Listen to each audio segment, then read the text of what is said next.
I think I'm still gonna spend 30 hours on it prepping.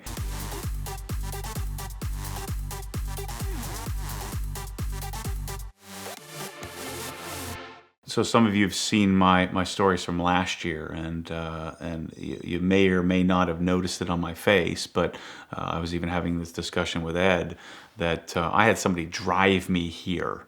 And so, Obsessed Garage, the name Obsessed Garage is based on the true obsessive compulsive disorder that I suffer from. And so at times I struggle, driving down the road because I'm obsessing over too many things. Too many factors. There's somebody too close behind me. There's somebody coming up in front of me, or I'm boxed in on the highway and rock chips are flying up, or I'm concerned that I'm going to lose concentration and drive off the road and damage whatever car I'm in. It's so difficult to the point that, like, if I rent a car, I park in something called DFZ, dent-free zone, and actually Facebook took my saying DFZ and made it an ad campaign. DFZ means that you park far out, and so even if I have a rental Silverado, I'm gonna park that thing out of the way. It's been a journey for me over the last year and a half since I was last on the channel, and I shared some of my neuroses when it comes to washing a car. Since then, I was talking about the purchase of my 991.1 GT3 RS and how we shipped it to Esoteric and spent a week, I think it was a week and a half, completely paint correcting, covering in paint protection film. Talked about some of my wash process. I've since sold that car. Some of the epiphanies for me have come even over the last year that I didn't get any more for that car. So I struggle with this. I struggle with this thing of, I'm so obsessed and so meticulous and take such good care, and yet I'm taking care for the next guy. And I'm taking care for what I'm not sure. The other thing that's a bit conflicting is that when you're into detailing and restoring and restorative paint correction, I could take a car that's beat up and hasn't been washed for a year or 2 years or 3 years and fix it. So you can see this yin and yang that goes through this crazy brain of mine, and that, well, I'm so meticulous, I want to maintain the car. In fairness, it is easier to wash the car when it's maintained, but man, why do I do this every week? Why do I do this every day? These are the things that roll around in my head, and I see some of the VINwiki cars, and I see them show up here, and they have 30,000 miles and was in a flood, and how you could just get a polisher out and fix the darn thing, send it to a mechanic. And so I see these things, and yet for some reason the left side of my brain shoves that creative side down and says, no, you got to take care of this right now. It's got to be washed. It's got to be maintained. You don't go to Cars and Coffee and get a single towel and start wiping from top to bottom. If you're going to do that, you need a proper bucket. That's why my buckets have seals on them.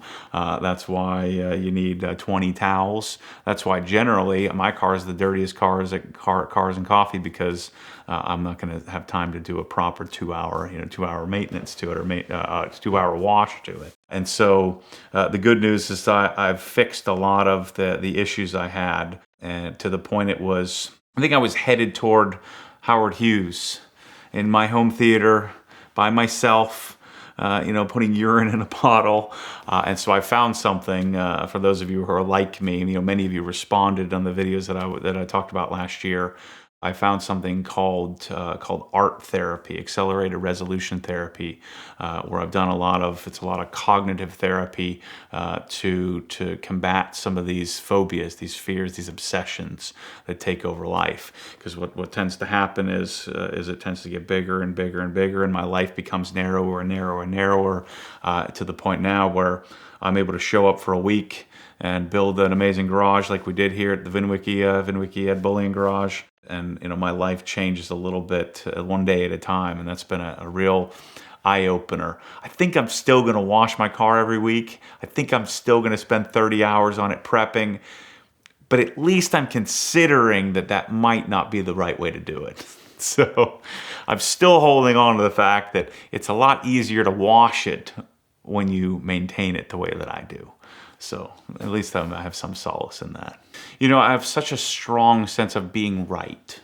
And so in my younger age, prior to being diagnosed with obsessive compulsive disorder and realizing I'm deeply flawed, I have this strong sense of, well, Ed's way of maintaining a car is not any good. Or Stance Nation is a bad way to do it. Or driving your car, flogging it out on the track it's not my way, so that's the wrong way. And so as I've expanded my horizons, I've met more people, as I put myself out there more, I've come to these realizations that there's no right way to do it. And you know, people will be posting and on DMing me or posting and following up on Instagram or Facebook and saying, "Man, how do you look at Ed's cars?" I mean, I said, "Man, I'm super happy for him. I mean, it seems like there's a new exotic showing up every day that we're here." And I've learned to accept that and enjoy all aspects. So I've gotten out more, I've driven more, I've done more driving events, I've done more things where it's not just about detailing in my garage, staying in my garage and shining my car with a diaper. It's been a microfiber diaper, but it's been a real eye-opening experience, and that's what's helped broaden my, certainly my future, and broaden my life and open it up and take away some of those fears and some of the obsessions that can tend to take full. And I know, many people watching that suffer from similar things to me. What's changed my life is putting myself out there. I mean, I'm here in Atlanta for a week, transforming a garage because I gave it a shot. I do get accused of my way of doing it is wrong all the time. That I'm too meticulous and I care too much. I like my car too much. Or a lot of times, like I just bought a C7 Z06 and I've driven the car like 5 miles because it was a car with 20,000 miles on it. Not quite a Ed Bullion level of restoration needed, but it was a little rougher than what I'm accustomed to. And that's a new car for me. It's a new platform. It's a new journey. And there's a lot of 7 p.m. to 2 a.m. shopping sessions of what headers am I going to get. There's a lot of mistakes and a lot of fixes, and I'm sharing this whole process with the world and coming to the realization, a lot of people will kind of chastise you for saying your way is wrong.